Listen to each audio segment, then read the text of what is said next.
Hey, so today I'm going to teach you how to write content that not even other AIs can tell that was written by ChatGPT. My name is Brad McDaniel, and I'm the founder of Likely.AI. So let's get into this live tutorial. So using our platform, most people, you can do our engineered prompts, but when you come into ChatGPT, you have a blank slate. And asking a straightforward question like writing a blog about a certain area. So write a blog about single family homes, um, I guess family friendly homes in Austin, Texas, and the associated market. That is what we see a lot of people doing when they're trying to generate content for real estate, is going straight to the task. Now, this can generate decent content, but it is usually going to be something that's easy for another AI bot to realize that this was written by ChatGPT and not a human. And what that does is that hurts your SEO value. So let's take a look and just test this by when I copy the conclusion and bring it over to a detector and just see how well it wrote that. Okay, 87% actually did a pretty decent job. Sometimes that's a lot worse than that. So now by enhancing your prompts slightly, you can get a much better result.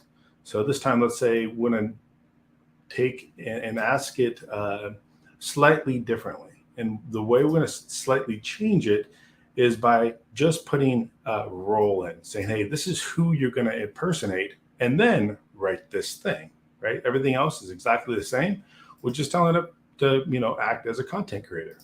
This usually will bring the SEO value of a piece of content up a little bit, but it still varies a lot. And that's one of the big things, is that there's this homogeneous nature to content that's created by ChatGPT today, because people are asking very similar things. They might stop here. They might only ask the task and not add a role. And so there's, as the requests keep coming in, the quality of the content. See, there you go. That actually went down a little bit, right? So that just speaks to how homogeneous the content has become.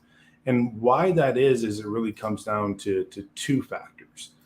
Is one is Perplexity, and the second is burstiness. I know those are both kind of geeky, funny words, but Perplexity is Perplexity is the way that humans write a sentence. We connect them together, we structure them, and they have a cohesive thought.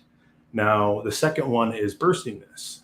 That's where you write short sentences, longer sentences. You get excited, adds that enthusiasm to a piece that you're writing. Now, ChatGPT by nature doesn't. It's which probability of which word goes next. Sentences are about the same length, and that ends up creating content that is easy to tell is written by ChatGPT. So what I've done is I've created a kind of a magic prompt that tells it to look at, to act differently, basically. And what I'm asking to do is have low perplexity. That's how humans would write, and high burstiness. And so let's test to see how the difference in this blog post when you have low perplexity and high burstiness, as well as a slightly better formed prompt. 94%. It's like a magic trick, guys. I'm telling you, this works. Now, one thing we're going to be showing is a cheat sheet, right, to help you understand how to write better prompts. Think of the basic formula: act as role, your task is task, and then if it's something that you don't want it to be creative with, put do not hallucinate. Hallucinate is when it kind of goes down all these other paths and it comes back with sometimes interesting stuff, but a lot of times it's not really what you were looking for, and it can be frustrating. Then we've given you a list of different types of roles or tasks that you can use and then kind of expand upon. Now, I think that this is a great start. If you can just master this, as you saw in my examples, you're going to do better than most, because most people just give a task. So remember, give a role, then a task. If you can remember that, you're already way down the runway than other people. If you want to take it to the next level, kind of expand on that, you can add additional context, constraints, limitations, tonality, and then even add, hey, think about these other things before you do whatever you're doing, right? And that together with our magic SEO prompt will generate stuff that none of the AI bots will ever be able to detect. It will not be homogeneous or have much less likelihood of being any similar to anything else, and give you a lot more SEO value in whatever it is that you're writing. So we go through an examples, and I try to make the colors match. End up looking a little kind of chaotic in my opinion, but get the idea. You can kind of see that role and task, and they're all different color coordinated. So in this example, it shows and highlights, okay, if you're going to have a luxury market, if you're going to do a property listing description, highlight ocean views, amenities, and you probably want to put a city or state in there. And then we've also given you 6 different prompts that you can just copy and use, and then customize as you need. In these, there's red areas that, or I definitely would say enter in whatever it is that you're looking to write, and you're going to get a lot better pieces out of this. So if we were going to write, just take this one and test it. I haven't done this, so hopefully it goes well. So we want to do in Austin, Texas. Let's see, what was it? Real estate.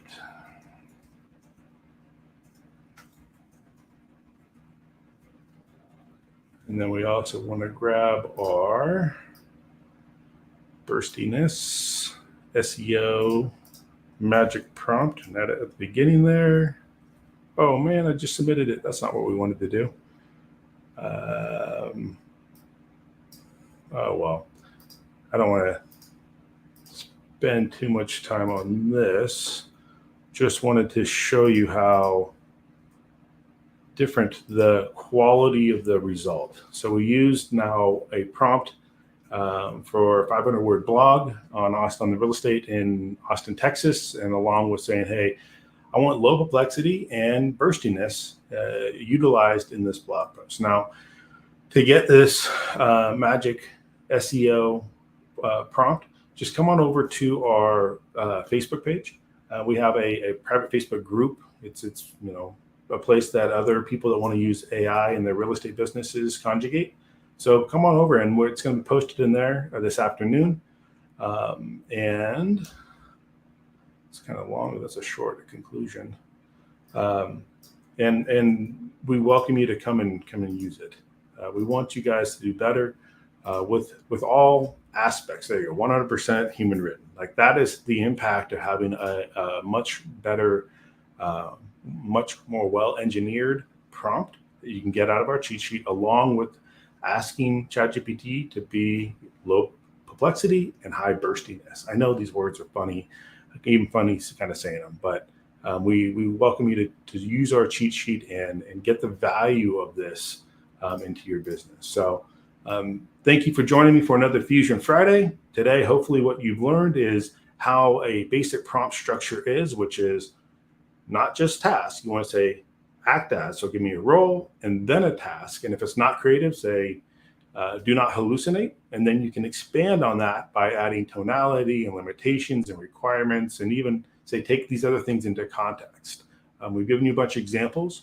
And if it is any type of content that's going to be forward facing that you want Google or whatever the chat bot out there to look at and categorize and index from an SEO standpoint, this is like video descriptions. It's anywhere that you want to be found. Use the low complexity and the high burstiness magic SEO prompt. Okay, and you're gonna get more love from the system out there, and your content will look unique. So a happy Friday. Hope you had a great week. You have a good weekend. Use this stuff this weekend. Create some stuff. I'd love to see if you want to share some articles you've written with it. Please share it with us on a LinkedIn or a Facebook group. Or comment on our YouTube channel. Thank you so much. Happy Friday.